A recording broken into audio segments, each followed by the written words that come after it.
Hello all of us. I'm making this video to tell you my opinion on the meaning of the lore in Path of Exile because I haven't seen many people talking about it in this way and thought some of you might be interested. I noticed when I play through the campaign it feels like a pretty normal story until Act 3. We're exiled in the beginning, we overcome some problems and eventually we fight our way to the person who exiled us and we take revenge. Or so it seems. Then things start to get a little weird, and the rest of the game doesn't really feel like a single complete story.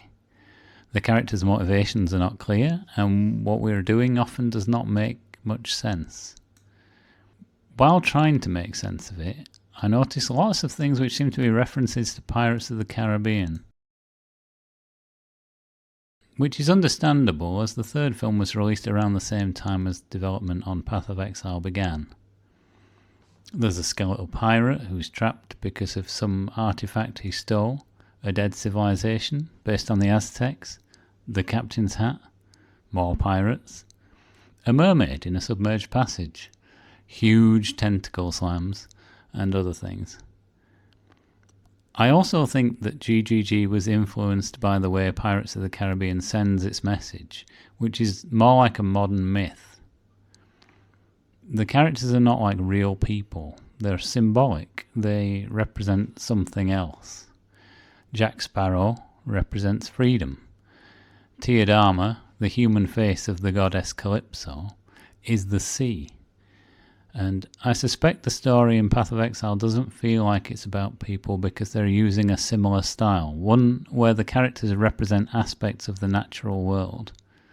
It's a set of myths about New Zealand and the surrounding areas, particularly the natural disasters.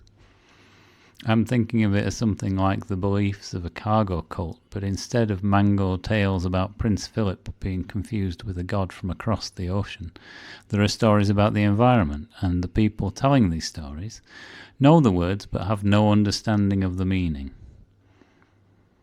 The stories themselves are corrupted, but unlike the natural changes that would occur when something is passed from person to person, those in Path of Exile are carefully crafted to send you in the wrong direction. I'll give you an example to show you what I mean. Let's go back to the very beginning, to the first character that most people will speak to after they fight their way off the beach, Nessa. Everything seems quite normal. She's a young woman in a bad situation who is a little harsh at times but accepting of newcomers, and she spends her time helping people who are washed ashore. When we come back to Lion Eye's Watch in Act 6, everything has gone crazy. Nessa has fallen under the control of a crab god thing and is now a mermaid who lures us into a trap. There is no obvious reason why an ordinary person would act like this, even in a fantasy story, and there is no information about what happened between the characters while we were away. So how do we figure this out? Let's forget what the characters are saying and just look at what happens. At the beginning, the land is whole, and Nessa provides a safe haven for exiles dumped at sea. Between Act 1 and Act 6, the world changes. This piece of land on the coast has sunk into the ocean, leaving an island above the waves, and at the same time Nessa has transformed into a half-land, half-sea creature. When we reach the reef, we find that almost all the land has been swallowed, just like Nessa has been swallowed by the Brine King. In this myth, Nessa represents the coast. There are other clues. Ness is an Old Norse word for headland, which is a piece of land stretching out into the water, like the one we see on the map or the Act 1 loading screen. It's a word that survives in coastal place names like the English towns of Sheerness and Skegness, and the word Ness is obviously very similar to Nessa. Tarkley also gives us some cryptic hints in his dialogue. He tells us that he saw her running out across the coast. And running out is an uncommon way of saying extending out in that direction. Also, when he shouts to her, he says, "She didn't even turn her head." And I think that's a sneaky reference to the head in Headland. These are a bit less certain, but I think they're right. So, for me, Nessa's tale is about a piece of the Rayclast coast collapsing into the ocean, but told as a myth to make it more interesting and give it a human face.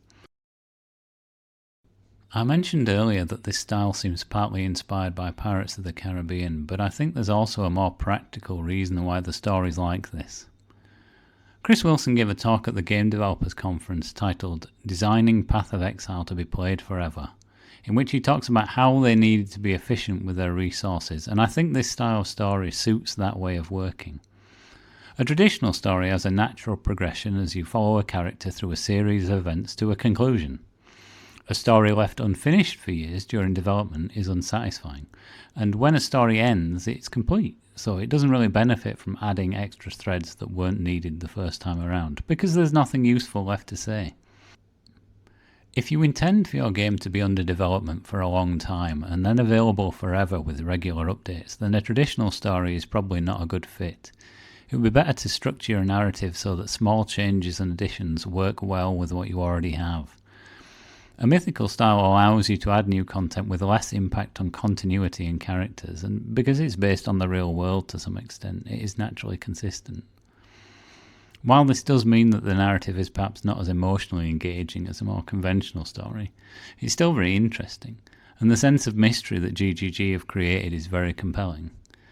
In order to get to the bottom of this mystery, I think we need to be aware that the dialogue is carefully crafted to say one thing while hinting at something else, and to zoom out and look at what's happening, rather than getting caught up in the detail. I hope you found something interesting in this video. I'll be putting out another one soon, which will be about another character in more detail.